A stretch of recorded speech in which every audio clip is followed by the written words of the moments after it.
Napravljen je dodatni korak ka zaštiti Livanjske krug planine, planinskog prostranstva iznad Livna, koje je ujedno i prirodno stanište livanjskih divljih konja.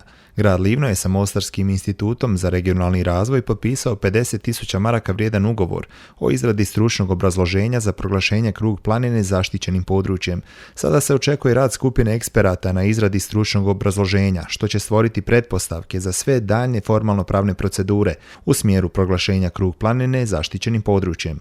Ovim želimo kao grad Livno zaštititi naše prirodna bogatstva, prirodne resurse i kroz našu strategiju očuvati bioraznolikost, stvoriti preduvjete za razvoj turizma. Znamo da je to područje i stanište divljih konja i kroz zaštitu ćemo definirati i na ovaj način taj prostor. Ispred instituta zahvaljujem gradonačelniku i gradu Livnu što su nas izabrali.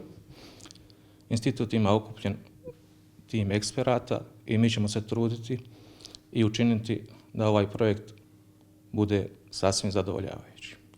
Projektom je predviđena sveobuhvatna analiza biodiverziteta, geoloških, hidroloških i geomorfoloških karakteristika, izrada GIS baza i kartografskih podloga. Također uključuje terenska istraživanja, flore, faune i staništa divljih konja, kao i proučavanje kulturno-povijesnih specifičnosti područja krug planine.